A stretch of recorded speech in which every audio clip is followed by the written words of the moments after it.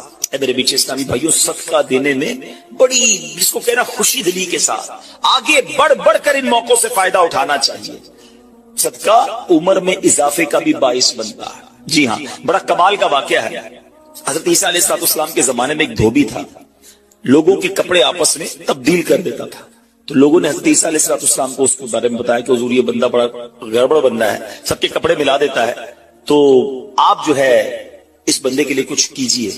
آپ نے اللہ کی بارگاہ میں اس کی ہلاکت کی دعا کر دی۔ وہ بندہ دھوبی اپنے معمول سے گھر سے نکلا، اس کے پاس 3 روٹیاں تھیں۔ ایک سائل آیا تو اس نے ایک روٹی اسے دے دی۔ سائل نے دعا دی، اللہ تعالیٰ تجھ سے آفات سماویہ یعنی آسمانی آفتیں سے تجھے بچا لے۔ دھوبی نے اس دعا سے بڑا متاثر ہوا، ایک اور روٹی دے دی۔ اس سائل نے دعا کی کہ اللہ تعالیٰ تجھے جملہ آفتوں سے محفوظ رکھے۔ اس نے تیسری روٹی بھی دے دی، تو دھوبی سے اس سائل نے دعا کی اللہ تعالیٰ تجھے توبہ کی بھی توفیق عطا فرمائے۔ اب ایک بڑا سانپ جو ہے اس کی گٹھڑی میں داخل ہو چکا تھا، کیونکہ اب اس کی ہلاکت کی دعا ہو گئی تھی۔ اس سانپ کی گویا قدرتی یہ ڈیوٹی لگائی گئی تھی کہ اس دھوبی کو کاٹنا ہے۔ جب دھوبی کپڑے لینے کے ارادے سے اس نے گٹھڑی کے اندر ہاتھ ڈالا تو فرشتے نے اس سانپ کو لوہے کی ایک لگام ڈال دی، اور وہ دھوبی سلامتی کے ساتھ واپس آ گیا۔ دھوبی کو پتہ ہی نہیں چلا کیا ہوا ہے۔ لوگوں نے حضرت عیسیٰ علیہ السلام سے عرض کی کہ اے روح اللہ، دھوبی تو صحیح سلامت واپس آ گیا، آپ نے تو اس کی ہلاکت کی دعا کی تھی، آپ تو اللہ کے نبی ہیں، ذرا سنو۔ حضرت عیسیٰ علیہ السلام نے اس دھوبی کو بلایا، فرمایا بتاؤ تم نے کون سی بھلائی کی ہے؟ کہتا 3 روٹیاں تھیں، وہ تینوں اللہ کی راہ میں صدقہ کی، اور وہ مجھے فقیر جو تھا وہ ہاتھ اٹھا کر جھولیاں اٹھا کر دعائیں دیتا رہا۔ تو آپ علیہ السلام نے سانپ سے پوچھا کہ تم نے اسے قتل کیوں نہیں کیا؟ سانپ نے عرض کی اے اللہ کے نبی، اللہ عز و جل نے آپ کی دعا قبول فرما لی تھی اور مجھے اس کو ہلاک کرنے کے لیے بھیجا تھا۔ جب اس دھوبی نے سائل کو صدقہ دیا تو ایک فرشتے نے آ کر مجھے لوہے کی لگام ڈال دی۔ جب لوگوں نے بات سنی، دھوبی نے یہ بات سنی، اسے بڑا تعجب ہوا کہ اتنا گناہگار میں، لوگوں کو اتنی تکلیف پہنچانے والا، صرف ایک نیکی کی اور مجھے آفت سے بچا لیا گیا۔ اس دھوبی نے توبہ کر لی، کیونکہ اس سائل نے توبہ کی بھی دعا کی تھی۔ تو پتہ یہ چلا آفتوں سے بچنا چاہتے ہیں، مصیبتوں سے بچنا چاہتے ہیں۔ آج کل تو کرونا وائرس کا زمانہ ہے، بلاؤں کا زمانہ ہے، ارے اس میں تو زیادہ صدقہ دینا چاہیے، اپنے نام کا بھی، بچوں کے نام کا بھی، فیملی کے ہر فرد کے نام پر صدقہ نکالتے رہیں کہ یا اللہ صدقے کی برکت سے ان بلاؤں، ان وباؤں سے بچانا۔ ارے وباؤں سے، بلاؤں سے، آنے والی مصیبتوں سے صدقہ کیسے بچاتا ہے کہ سنیے، ایک شخص سیدنا ابو ہریرہ رضی اللہ تعالیٰ عنہ کی بارگاہ میں حاضر ہوا، کہنے لگا حضور میرا بیٹا سمندری سفر پر گیا ہے، آپ اس کے لیے دعا فرمائیں۔ آپ رضی اللہ تعالیٰ عنہ نے فرمایا اس کی طرف سے صدقہ دو، سفر پر جایا کرو نا، صدقہ دے کے جایا کرو، بیٹا یا فیملی کا کوئی فرد سفر پر ہے، صدقہ دو کہ خیر سے واپس آ جائے۔ سیدنا ابو ہریرہ رضی اللہ تعالیٰ عنہ نے فرمایا سمندری سفر پر ہے، اس کے لیے صدقہ دو۔ اس وقت سمندر میں موجیں اٹھ رہی تھی، یہاں باپ اور حضرت ابو ہریرہ رضی اللہ تعالیٰ عنہ میں گفتگو ہو رہی ہے، عین اسی وقت ادھر سمندر میں موجیں اٹھ رہی تھی، جہاز ڈوبنے کے قریب تھا، ادھر اس کے والد نے اللہ کی راہ میں صدقہ دیا، اور وہاں کہنے والے کو کہتے ہوئے سنا گیا اے سوارو تمہارے لیے سلامتی ہے، بے شک اللہ تعالیٰ نے فدیہ قبول فرما لیا۔ بیٹا سفر سے واپس آیا، اپنے والد کو سارا واقعہ سنایا کہ جہاز موجوں میں تھا، قریب تھا کہ ڈوب جاتا، مگر پھر ایک ندا آئی کہ تمہارے لیے جو صدقہ دیا گیا ہے وہ قبول کر لیا گیا ہے۔ تو اے میرے بیچ اسلامی بھائیوں، میں نے آپ کو احادیث بھی سنائی ہیں، آپ کو واقعات بھی سنا رہا ہوں کہ صدقہ بلاؤں کو ٹالتا ہے، صدقہ بیماریوں کو ٹالتا ہے۔ آپ میں نبی پاک علیہ الصلوۃ والسلام کی زبانی ایک خوبصورت واقعہ آپ کو سناتا ہوں۔ پیارے آقا علیہ الصلوۃ والسلام نے ہی یہ واقعہ صحابہ کرام کو سنایا۔ واقعہ کیا ہے؟ میرے آقا فرماتے ایک عورت کے منہ میں لقمہ تھا، کھانا کھا رہی تھی، ہاتھ میں لقمہ اور منہ میں ڈال لیا. اتنے میں دروازے پر ایک سائل آیا. وہ عورت کیسی توکل والی, کیسی صدقہ دینے والی, کتنا اللہ کی راہ میں خرچ کرنے والی تھی کہ وہ لقمہ اس نے منہ سے روکا اور سائل کو دے دیا کہ یہ کھا لے, میں بھوکی ٹھیک ہوں, یہ بیچارہ غریب ہے, دے دیا اس. چھوٹی سی بات تھی. ایک لقمہ کیا ہوتا ہے؟ کچھ لوگ ہی کہتے ہیں پیسے ہی تھوڑے جیب میں, 5 10 15 روپے 50 روپے 100 روپے کے صدقے سے کیا ہوگا, میں تو خود غریب ہوں. سنو, ایک ہی لقمہ تھا نا, دیگ نہیں تھی بریانی کی, ایک لقمہ تھا. اور یہ واقعہ سرور کائنات علیہ الصلوۃ والسلام اپنے صحابہ کو سنا رہے ہیں. فرمایا وہ لقمہ اس عورت نے روکا اور فقیر کو دے دیا. اب اس عورت کے کچھ عرصے بعد بچے کی ولادت ہوئی. بچہ تھوڑا سا بڑا ہوا, باہر ماں کے ساتھ چلنے لگا, گھومنے پھرنے لگا. تو باہر گیا تو ایک بھیڑیا آیا, اور بھیڑیا آ کر اس کے بچے کو اس نے منہ سے پکڑا اور بھاگ گیا. ماں پیچھے بھاگ رہی, میرا بیٹا میرا بچہ, اور بھیڑیا آگے بھاگ رہا ہے. اللہ اکبر. اللہ تبارک و تعالی نے ایک فرشتے کو حکم دیا کہ بھیڑیے کے پیچھے جاؤ, اس کے منہ سے بچہ چھین کر لاؤ اور اس کی ماں کے حوالے کر دو, اور ماں کو کہہ دینا اللہ عز و جل نے تم پر سلام بھیجا ہے اور فرمایا ہے کہ یہ لقمے کے بدلے لقمہ ہے. بات آئی سمجھ میں؟ اپنا لقمہ جو تم نے میری راہ میں دیا تھا, بھیڑیا کے لقمے سے تمہارے بیٹے کو بچایا ہے تمہارے رب نے. اللہ نے سلام بھیجا ہے.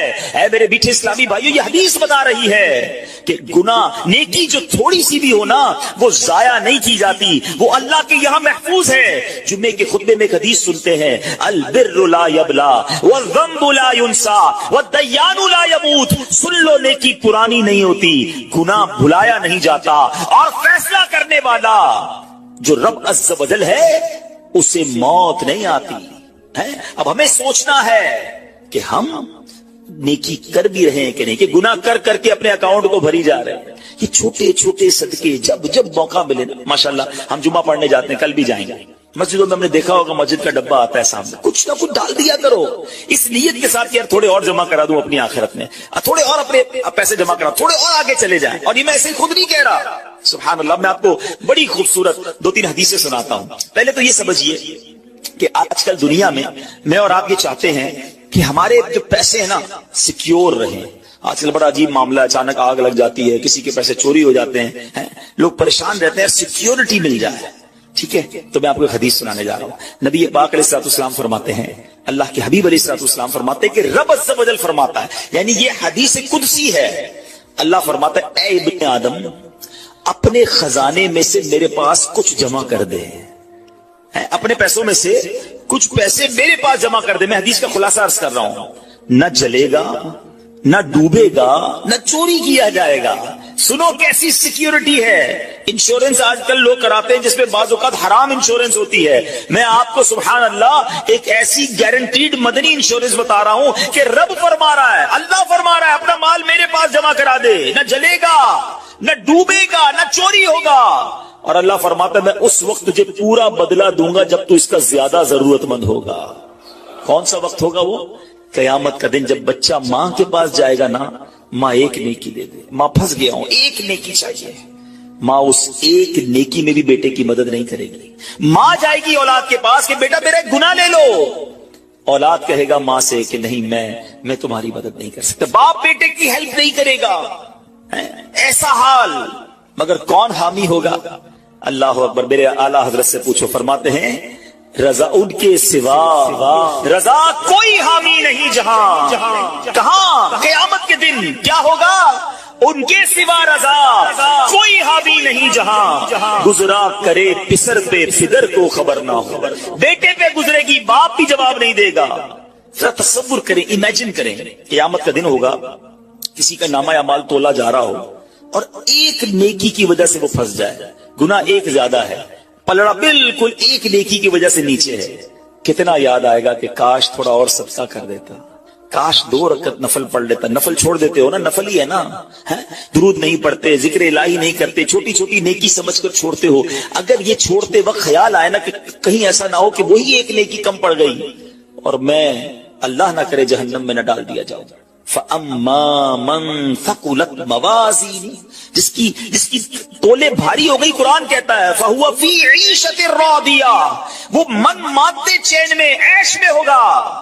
اور جس کی تولے ہلکی پڑ گئی وَأَمَّا مَنْ خَفَّتْ مَوَازِينُهُ فَأُمُّهُ هَاوِيَةٌ وَمَا أَدْرَاكَ مَا هِيَ نَارٌ حَامِيَةٌ، جس کی تولے ہلکی پڑ گئی وہ نیچا دکھانے والی گود میں ہے، اور وہ کیا ہے تم نے کیا جانا؟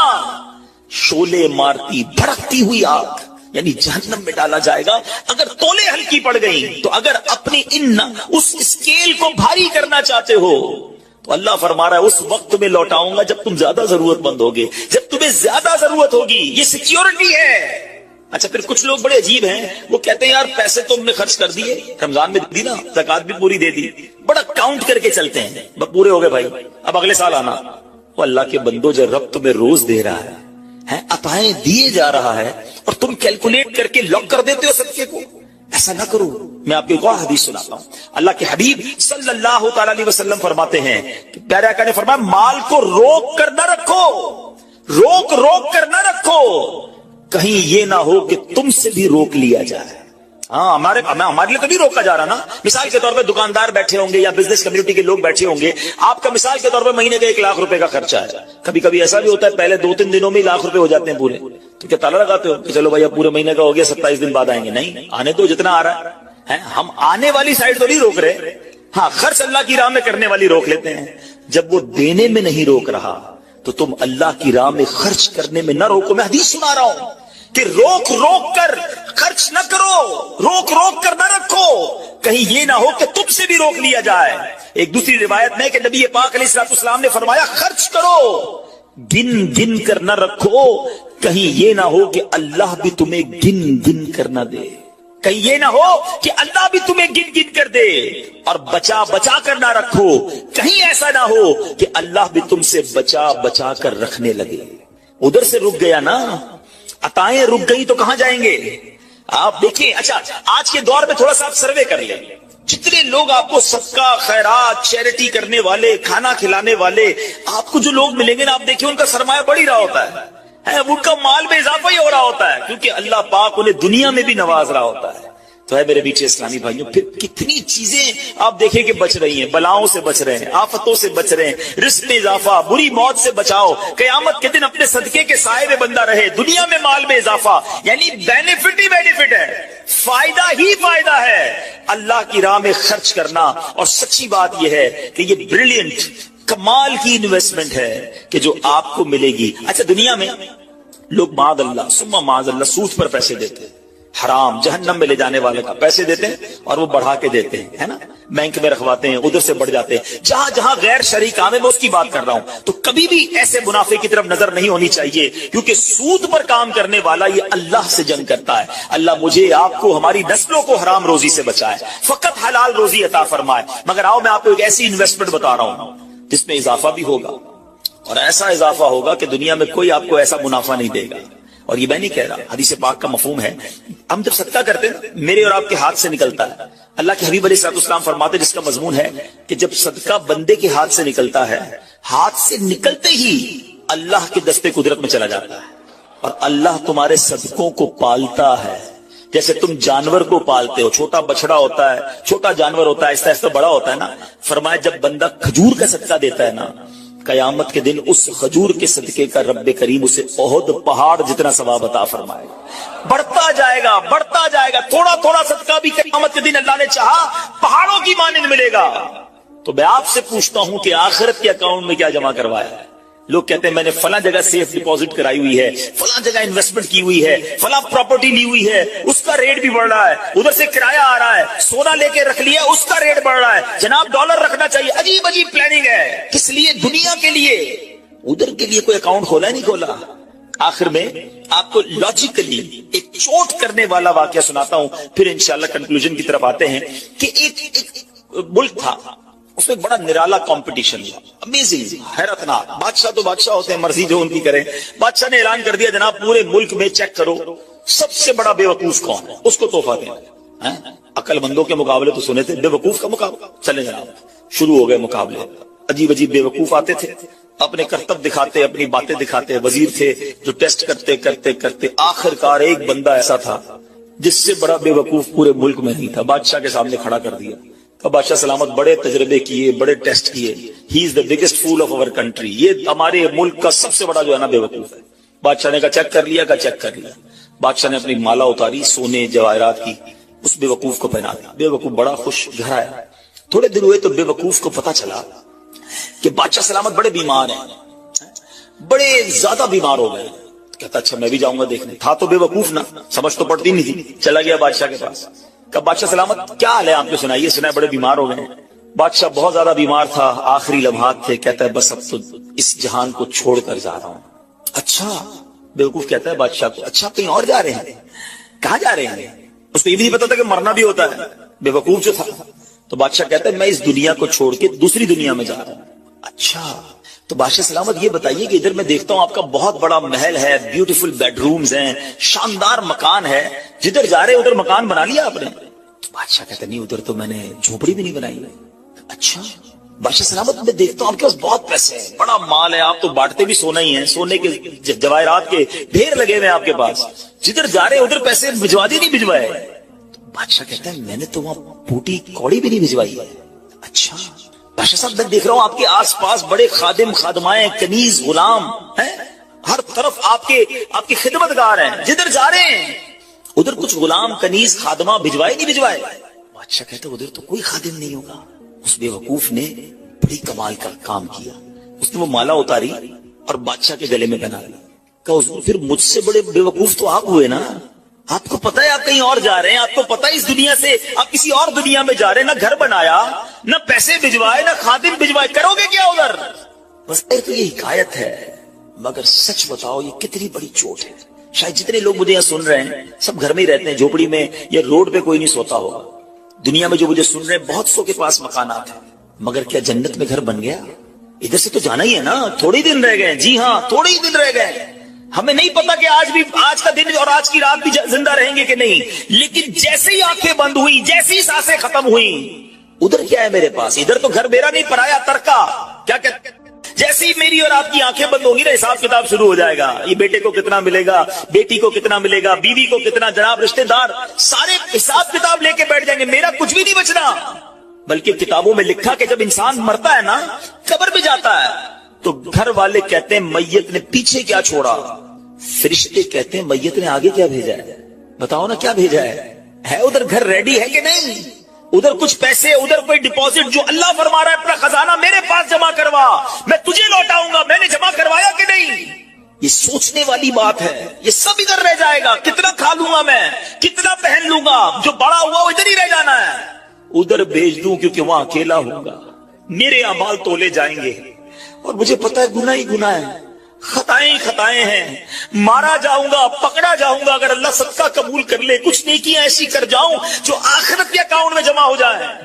تو اے میرے میٹھے اسلامی بھائیوں, خدا را آج یہ ذہن بنا لیجئے کہ جب بھی اللہ کی راہ میں خرچ کرنے کی باری آئے تو اس کو برڈن فیل نہ کرے, بوجھ فیل نہ کرے, سعادت فیل کرے, محسوس